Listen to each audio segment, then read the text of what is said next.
Hi, my name is Adrian, and I'm creating a game that combines platforming in a top-down isometric environment with some bullet hell and roguelite elements. This is my second devlog, and this time we'll be focusing on creating spells and a new weapon type for my game. So without further ado, let's get started.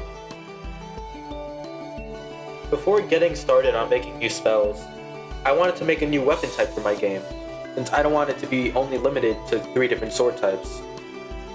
And in the end, I decided that I wanted to add a bow. What sets the bow apart from the swords is that it obviously has further range. However, the drawback to this is that it's even slower than the large sword when it comes to spawning a projectile and attacking. I also wanted to make it so that the bow has a charge-up function that, when fully charged, makes the arrow fly further and do more damage as well. But now that I have the idea, it's time to actually implement it. And this is what I have so far. It was very simple to make, since all I had to do was change my weapon sprite into a bow sprite and make the attack go way faster. However, it's not shooting out an arrow yet, so I'm gonna have to make a sprite for that. And here is the result. It looks way nicer with the arrow instead of a slash. However, the charging up thing isn't really visible yet, and I want to make it visible to the player so that they know they've finished charging. So I added that. And here's what that looks like.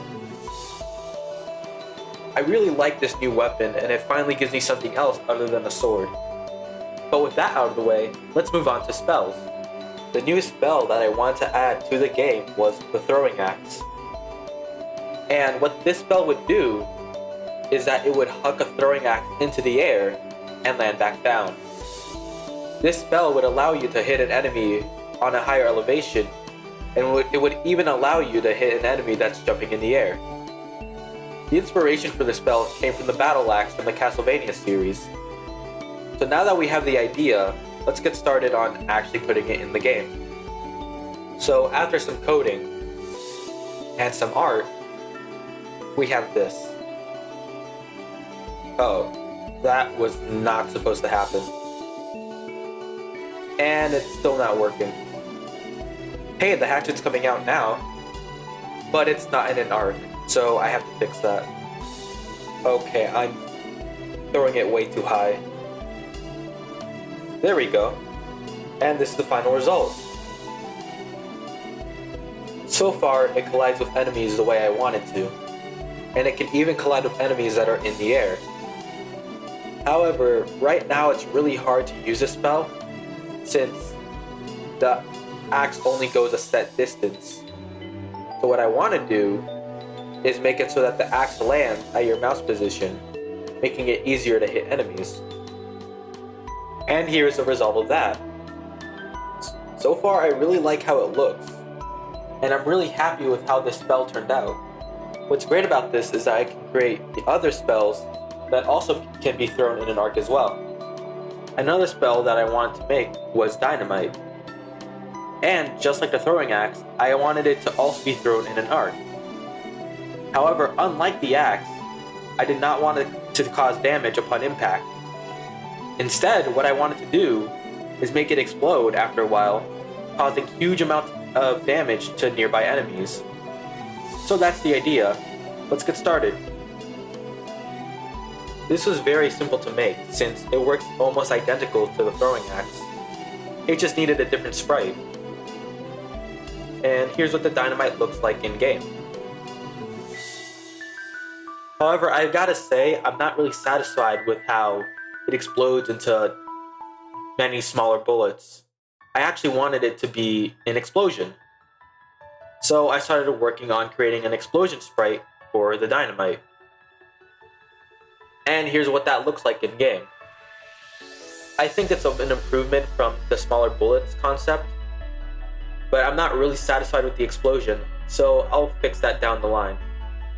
So that's the dynamite spell done and completed, and I'm really satisfied with it, just like how I am with the throwing axe. It does need a bit of screen shake whenever it explodes, so I'll add that in later. So far, there are only 2 status effects in my game. burn, and freeze. But I don't want to just have 2 statuses in my game. So I've decided that I want to add a 3rd status effect, shock. What shock will do is that it will briefly slow down enemies as well as the projectiles that they fire out, thus making it significantly different from both freeze and burn. Of course, to test out this new status, I needed to make a new spell. And the spell I decided to make was called Lightning Shot.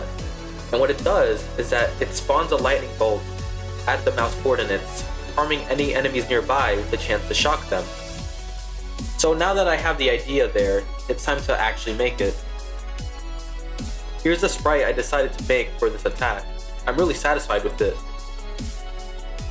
And here's what the attack looks like in game. All that's left is to actually make the status effect appear when it collides with an enemy. And here's the finished result.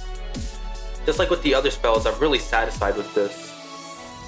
And now I can actually make more spells that center around the shock effect, which will be nice. Speaking of status effects, I've decided to add another fireball spell to the game, called Fire Barrage. What makes this spell different from the fireball is that instead of shooting 1 fireball at a time, it will instead spawn multiple, bigger fireballs, with the drawback being that it covers a lot less distance, and each individual fireball does less damage, and the chance to burn is a lot less common too. This was very simple to create, and here's what it looks like in game. From this, I decided to make an Ice Barrage that functions similarly, but has the freeze effect instead.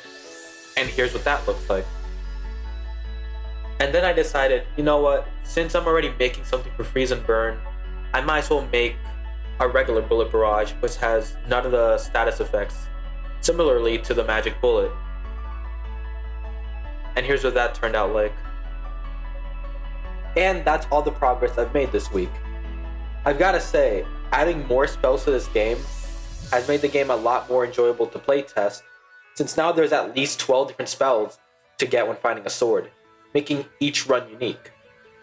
Next devlog, I'll be focusing on making new enemies, so stay tuned for that. Make sure to like, subscribe, and comment down below what sorts of enemies I should be adding, or what spells should be added as well.